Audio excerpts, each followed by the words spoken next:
Hi guys, welcome back to Garden and Grease. Today we're gonna start our tomato seeds. Like all of these, which actually isn't that many. I've decided that I'm only gonna grow what I need and not anymore. But we're not doing it outside. We will be seed starting in the house.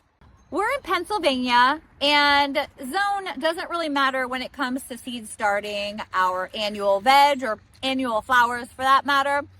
That has to do with a lot of perennials. We are zone 7b though, but our last frost is the most important part. April 21st, expected last frost date. We are, I think, the day of filming, exactly 6 weeks from then. Honestly, I feel like you can start your tomato seeds 4 weeks before your last frost date or 8 weeks before your last frost. I don't like to start them too early in the house. I've learned my lesson from that. They became huge and kind of pot bound, and they don't transition as well into the garden. So that's why we're starting them now at about 6 weeks till our last frost date. There's a good chance I won't even put them out at that last frost date. I'm going to watch the weather, and it could be a week or two even after that before I put them in the garden. So they could be in the house for a little while. Now we've already started our peppers, and we've got a first run of lettuces. We have cabbages already started in the house. So this is kind of one of the last things I really start growing in the house. Now we are in March. We are the 10th right now. This will probably come out in a few days. And I'm starting to get our garden beds ready, which they look terrible right now. I'm getting them ready so I can start actually sowing some cool hardy seeds and transplanting our cabbages out here in the next few weeks into the garden, as well as our first run of lettuce seedlings that we have in the house.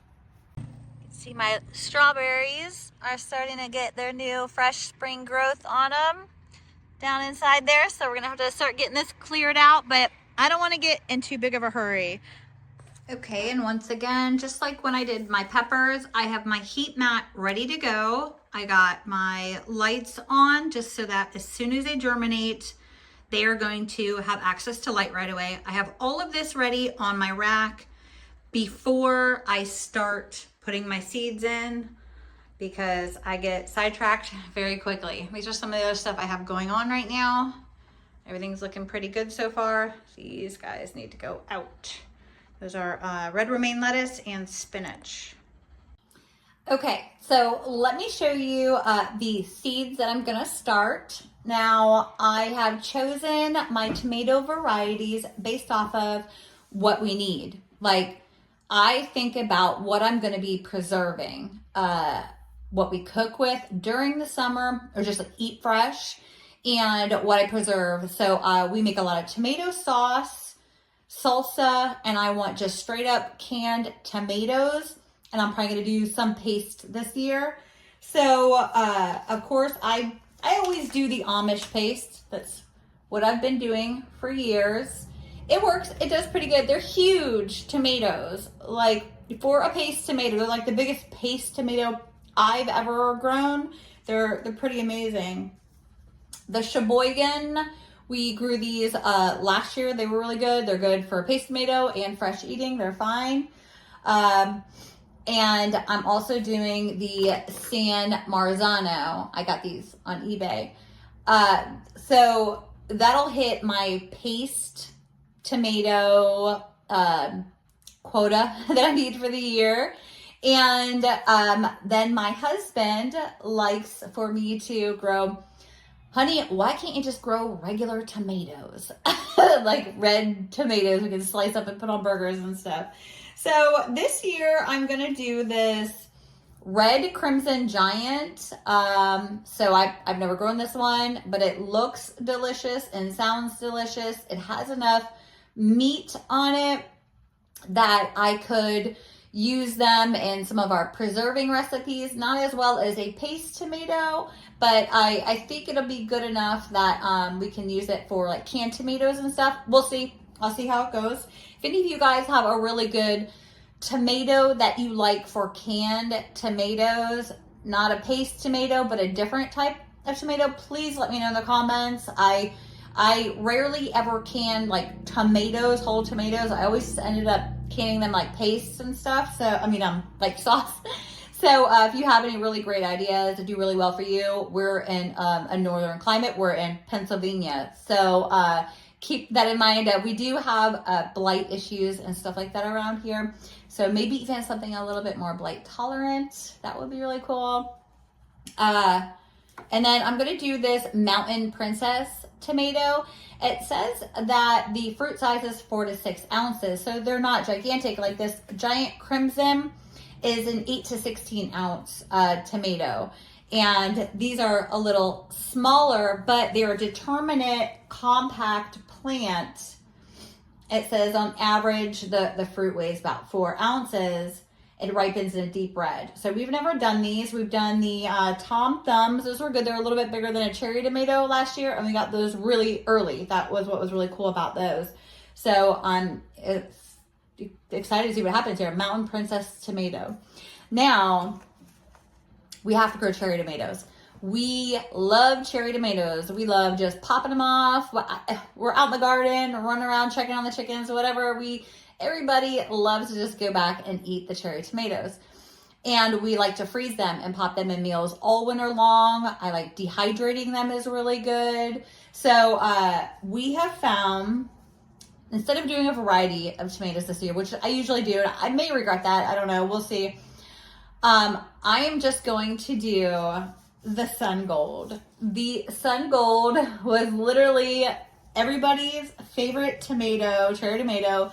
Nobody even bothered picking any of the other cherry tomatoes to eat fresh. So I have two from two different companies. I have the Seeds and Such one and the Johnny's. Actually, both of these grew the same. I was trying to test last year to see if Johnny's seeds would be better. You know, it's a little more expensive to get them than it would be for, say, another brand. So I was able to find them on Seeds and Such and Johnny's Seeds, and literally the plants grew exactly the same amount of fruit. The fruit tasted the same. So if you're trying to figure out, like, is it worth it to go for a more expensive brand when it comes to something like the Sun Gold cherry tomatoes? No, it's not. You can get it from Seeds and Such. You may get more, like the Seeds and Such said, 15 to 20 seeds. It didn't say how many seeds in the Johnny's one. So whatever, but I think, you got a little bit more in the Johnny's than you do the Seeds and Such. But honestly, I mean, yes, I'm using these from last year, so you can save your seeds for a while. These are a hybrid, so I don't know about actually saving seeds from them, but I mean, your seed packet, if you don't use all your seeds in 1 year, you can use them the next year. But so if you really don't need that many plants and you want to save the extra couple bucks, get the Sun Gold from the Seeds and Such. It worked for us. Okay, so I start my seeds in the 6 cell count seed thing, 6 or 8. Now, I do like the idea of like a 72 count tray. Everything's nice and neat in this little tray pan, and you can bottom water easily, which I do end up bottom watering anyway. The problem with starting something like, say, my tomato seeds in a 72 count tray is I don't need 72 plants. Some people do a lot of their plants, multiple different types of plants in a 72 count tray or like a 128 or something. That's okay, as long as your seeds are the different types of seeds that you're sowing in those are all going to germinate at relatively the same time, especially if you're using a heat mat. Or if like one side of your tray needs a heat mat longer than the other side, you can kind of move the heat mat or move the tray over the heat mat differently to distribute the heat differently.